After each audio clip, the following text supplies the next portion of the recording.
barbecue my way, but I've had a little curveball thrown at me. We've got some relatives coming in with some big appetites. I'm gonna be at work all day, so I don't have time to sit here and do some sort of a big barbecue spread. I'm not really into grilling for some reason. So what we're gonna do is make a very simple, hearty beef stew. Now beef, obviously, is getting quite expensive, but what you can do is get very inexpensive cuts of beef, and if you slow cook them, they'll come out being tender and hearty and just absolutely delicious. So I'm gonna show you, guys out there, if you ever want to impress your significant other, make some all-day, slow cooking, hearty beef stew. Follow me.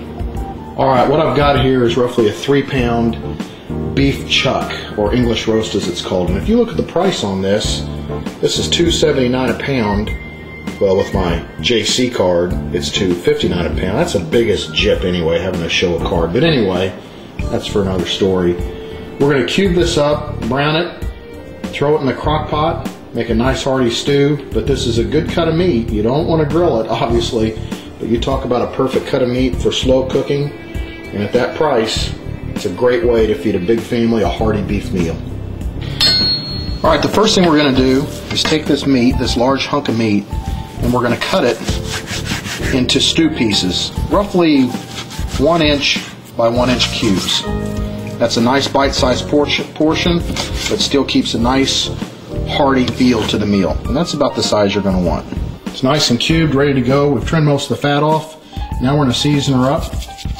I like to put a little bit of Fuzzy's Kicker on there to really give it just a little bit of pretty radical, not radical, but good flavoring. God, I had to open that with my teeth. And then we've got Fuzzy's Steak Rub, which has some garlic, just all kinds of great flavors.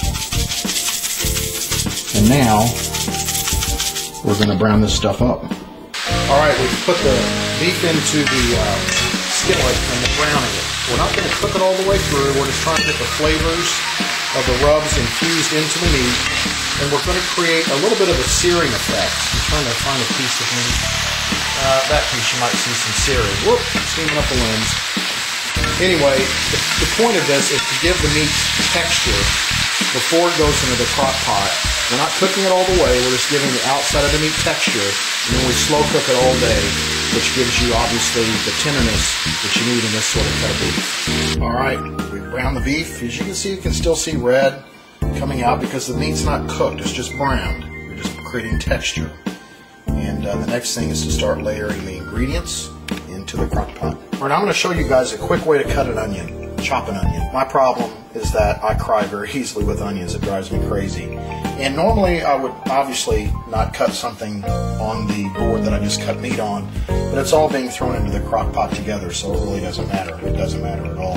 But normally you want to start with a fresh cutting board if you were going to serve the onions separately or not cooked. But here we go. Let's see if I can line this thing up properly.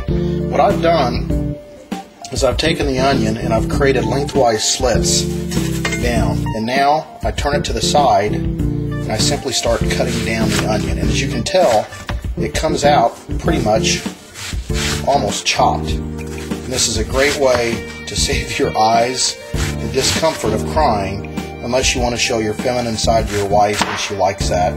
This is the way that I would suggest chopping onions. Alright, while we're on the topic of onions, most stews you just add the raw onions to the stew and you slow cook it and that takes care of everything. But my approach is a little different.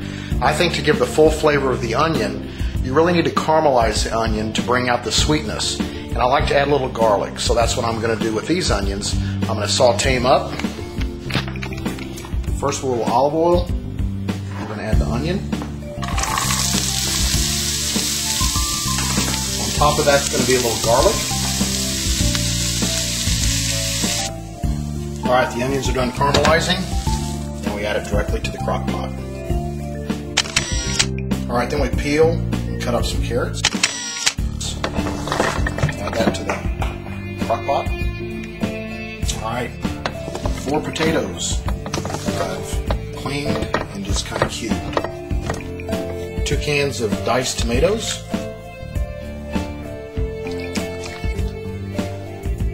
Roughly about a half a can of beef broth. About a cup of your favorite red wine, Merlot, Shiraz, Cab, whatever works for you. Roughly about a tablespoon of Worcestershire sauce, about a teaspoon and a half of kosher salt, and about a teaspoon of fresh coarse black pepper. And the last touch is just a little more kicker, and just a little bit more steak rub.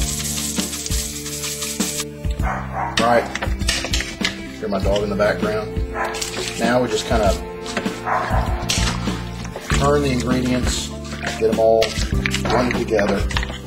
Really, any stew or any dish for that matter is really all about the layering of flavors. And there's a number of steps that we've taken, but they're all easy steps. And the result's going to be a very unique flavor that has a number of layers to it that you might not be able to identify, but it combines to create one flavor that's just basically a delicious slow cooked beef stew.